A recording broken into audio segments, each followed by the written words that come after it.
आप देख रहे हैं अपना बिहार और आपके साथ मैं हूं विवेक। सबसे पहले ऐसी तस्वीर जो आपको हैरान कर देगी। तस्वीर नवादा से, जहां धनार्जय नदी में अचानक आई बाढ़ में 10 लोग बह गए। हालांकि स्थानीय तैराकों ने रेस्क्यू कर सभी लोगों को बचा लिया और सभी सुरक्षित हैं। बताया जा रहा है कि चित्रकोली गांव के लोग शव जलाने पहुंचे थे। 80 साल के अर्जुन सिंह का शव डीजे के साथ नदी किनारे लाया गया। शव को चिता पर रखा गया था, तभी नदी में अचानक बाढ़ आ गई। लोगों ने डीजे वाली गाड़ी पर चढ़कर बचने की कोशिश की, लेकिन धार इतनी तेज थी कि संभलना मुश्किल था। काफी कोशिश करने के बावजूद 10 लोग नदी की तेज धार में बहने लगे। नदी किनारे मौजूद तैराकों ने सभी को बचाया, लेकिन शव और डीजे वाली गाड़ी धार में बहती चली गई।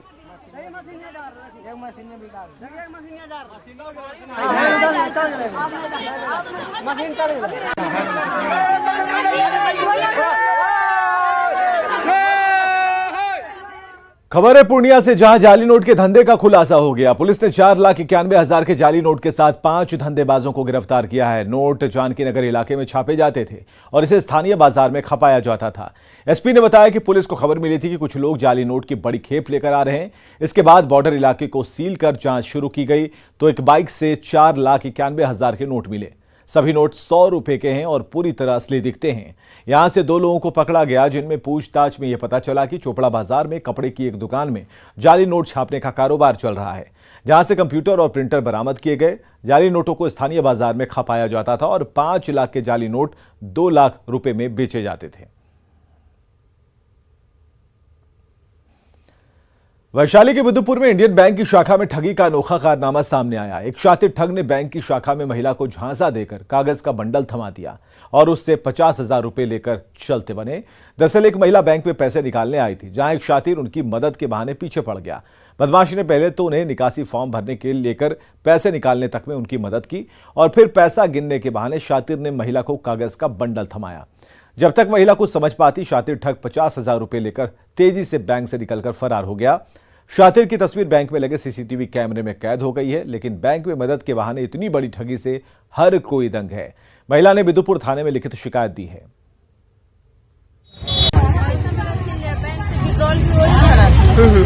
हम पैसा किनको नहीं दिए थे, हम अपना पर्स में रख लिए था। वहाँ से आया मेरे साथ क्या उसकी पहचान हुआ कि नहीं हुआ?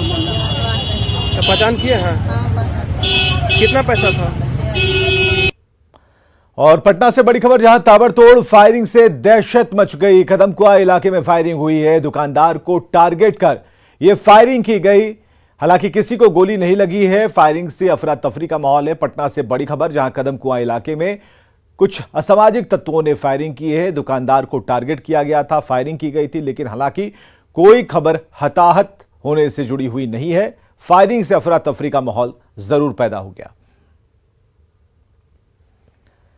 बेटा में बालू को लेकर गोलीबारी मामले को लेकर नेता प्रतिपक्ष विजय सिन्हा ने नीतीश सरकार पर हमला बोला। विजय सिन्हा ने कहा कि बिहार में जंगल राज से बढ़कर गुंडा राज कायम हो गया।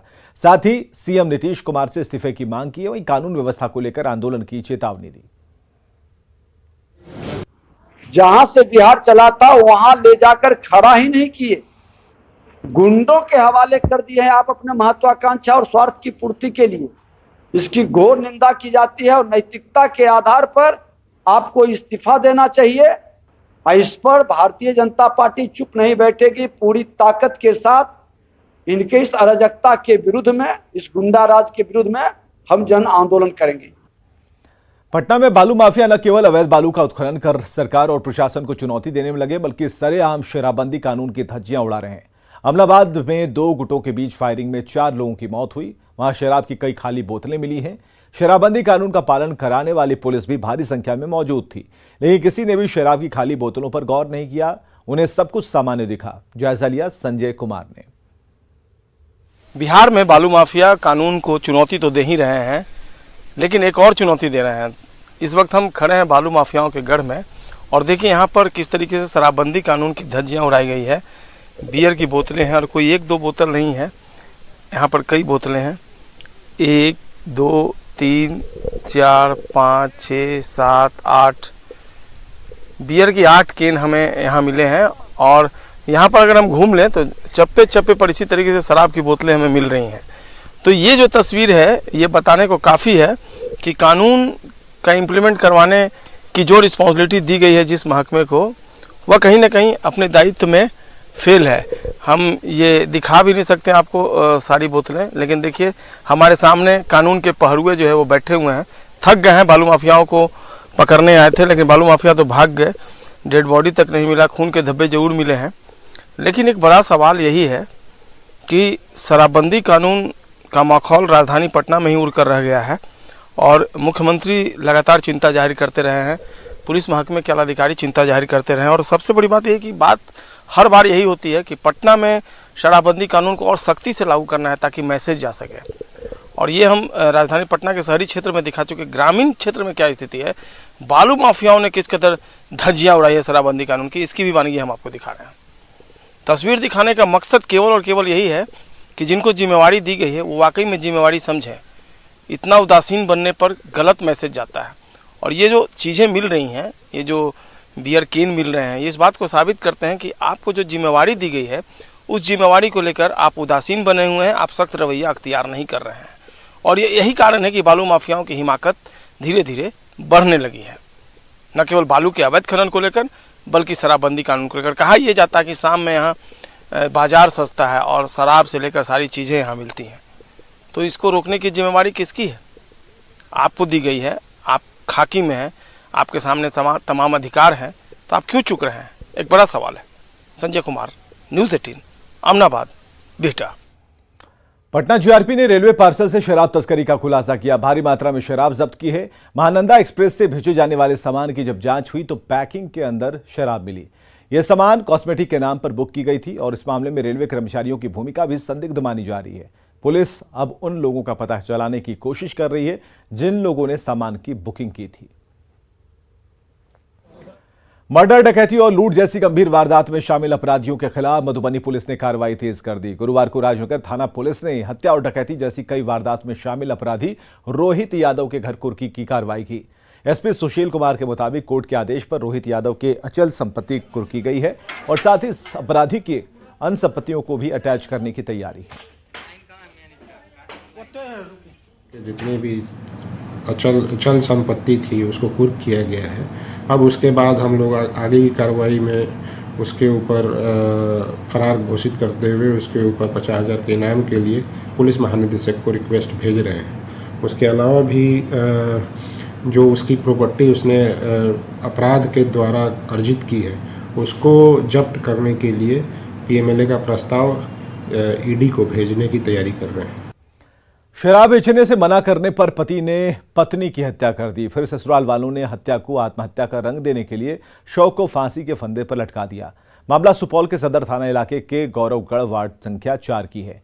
बताया जा रहा है कि आशा देवी नाम की महिला अपने पति रुपेश को अवैध शराब का धंधा छोड़ने के लिए कहती थी और जब नहीं मानने पर उसने पुलिस में खबर करने की बात कही तो रुपेश ने पत्नी की हत्या कर दी। आशा के परिजनों के मुताबिक रुपेश के माता पिता समेत पूरा परिवार धंधे में शामिल है। इन्होंने हत्या के बाद शव को फंदे पर लटका दिया। पुलिस ने आरोपी सास और पति को हिरासत में लिया है और मामले की जांच जारी है।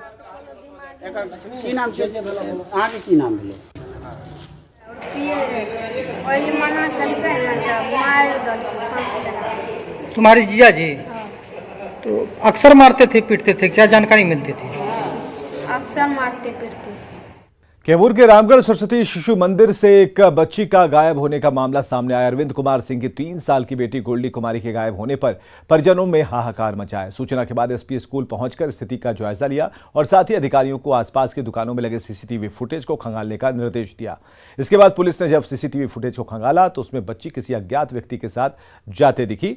आशंका जताई जा रही कि अज्ञात शख्स बच्ची को बहला फुसलाकर अपने साथ ले गया है, जिसके बाद पुलिस और चौकन्नी हो गई और हर चौक चौराहों पर नाकेबंदी कर बच्ची की खोज करने में जुट गई है। बच्ची है जो विद्यालय सुबह आई थी, फिर वो किसी अज्ञात व्यक्ति के साथ में चली गई स्कूल परिसर से ही। कुछ फुटेज हम लोग को प्राप्त हुए हैं जिसमें दिख रहा है कि वो व्यक्ति बच्ची का हाथ पकड़ के ले जा रहा है। उसी मामले के आलोक में हम लोग अभी अपना अनुसंधान प्रारंभ कर रहे हैं। बिहार में शराबबंदी के बावजूद तस्कर भी एक्टिव है, जिसके लिए तरह तरह से तस्करी के हथकंडे अपनाए जा रहे हैं। एक अजीबोगरीब मामला पटना में सामने आया। जिस कार को आप बिहटा थाने में खड़ी देख रहे हैं उस कार को पुलिस ने शराबबंदी कानून के तहत जब्त किया है। पुलिस का दावा है कि शराबबंदी कानून में ये गाड़ी पकड़ी गई। बिहटा थाने में अभी कार लगी हुई है। जांच में पता चला कि इस नंबर की गाड़ी का मालिक सहरसा का रहने वाला है। जब पुलिस ने नोटिस भेजा तो कार के मालिक ने उसकी कार उसके पास होने का दावा किया, जिसके बाद यह साफ हो गया कि शराब तस्करी में फर्जी नंबर वाली गाड़ी का इस्तेमाल हो रहा था। मामला बता रहे हैं संजय कुमार। बिहार में शराब माफिया पुलिस की आंखों में धूल झोंक रहे हैं, चकमा दे रहे हैं। इसकी एक वानगी बिहटा में देखने को मिली है। बिहटा पुलिस ने इस कार को जब्त किया था, जिसका नंबर है BR19P0821। 30 मई को केस रजिस्टर्ड किया गया था और इस कार में शराब ले जाया जा रहा था, जिसको पुलिस ने जब्त कर लिया। और यही कार बिहटा थाने में इस वक्त लगी हुई है, जिसकी तस्वीर हम आपको दिखा रहे हैं। इसका मालिक सहरसा का रहने वाला है, जिसे यहाँ पर नोटिस भेजा गया है कोर्ट में हाजिर होने के लिए। नोटिस मिलने के बाद गाड़ी मालिक हैरान और परेशान है और वह सदर थाना सहरसा पहुंचा और उसने बताया कि उसकी जिस गाड़ी के बारे में कहा जा रहा है कि उससे शराब की ढुलाई हो रही थी, दरअसल वो गाड़ी उसके घर पर खड़ी है और गाड़ी का नंबर जो है BR19P0821 है। और यही वो तस्वीर है जो चौंकाती है। एक गाड़ी का नंबर अगर वहाँ का है, सहरसा में ये गाड़ी खड़ी है, तो इसी नंबर की गाड़ी यहाँ बिहटा थाने में कैसे हो सकती है?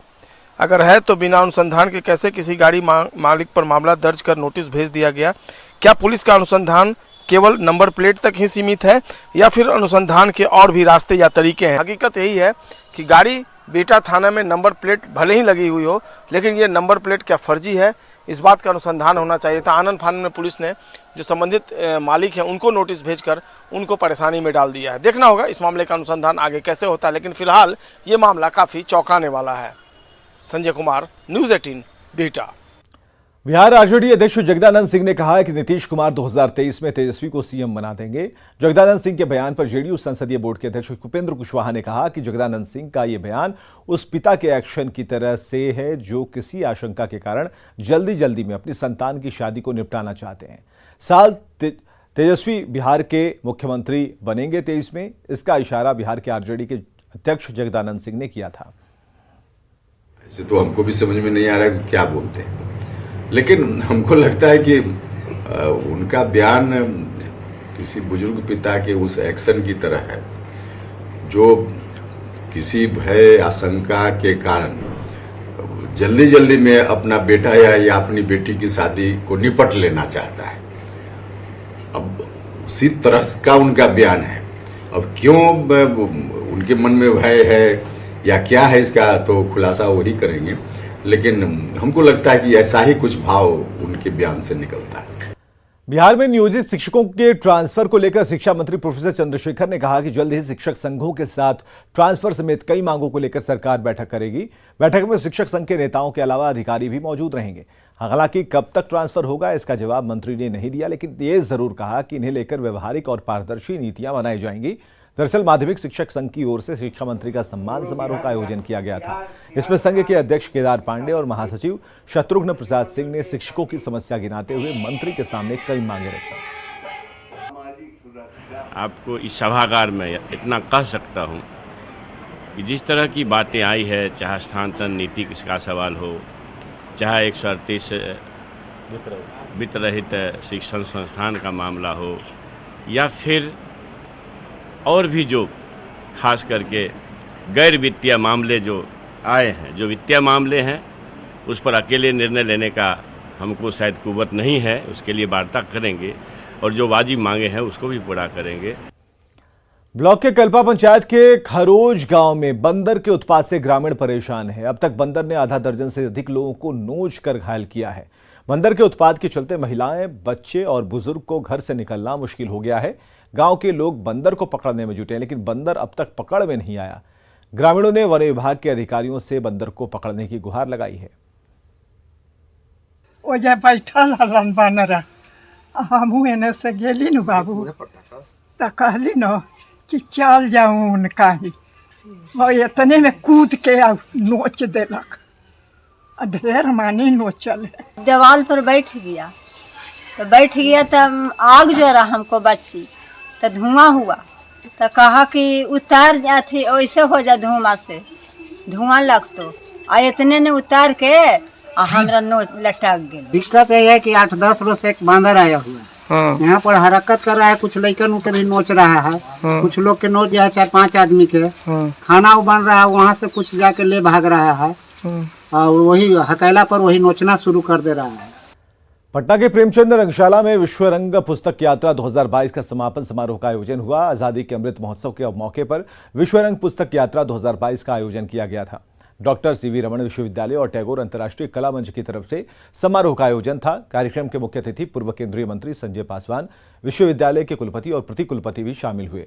इस मौके पर डॉक्टर सीवी रमन विश्वविद्यालय के रजिस्ट्रार सितेश सिन्हा ने विश्वविद्यालय की योजनाओं की भी जानकारी दी। विश्व रंग एक इंटरनेशनल फेस्टिवल टाइप का है जिसमें पिछले साल 25 देश शामिल थे। इस बार भारत के साथ 50 देश इसमें शामिल हैं। इसमें हम लोग प्री कार्यक्रम के रूप में पुस्तक यात्रा 4 राज्यों में निकाल रहे हैं। 4 राज्यों में 11 स्थानों पे और 1500 किलोमीटर की ये यात्रा है। इसमें जगह जगह पर स्कूलों पे जाना है हमको। स्कूलों पे किताब एग्जीबिशन दिखाते हैं। एग्जीबिशन दिखाने के बाद किताबें उन स्कूलों में डोनेट करते हैं और पुस्तक के महत्व को समझाया जाता है। आज क्या सर है? आज उसका एक समापन जो 22 से 30 तक ये पुस्तक यात्रा 4 राज्यों में चल रही है, उसका बिहार में आज समापन सांस्कृतिक प्रोग्राम के थ्रू रखा गया है। और आगे देखिए जोहार झारखंड।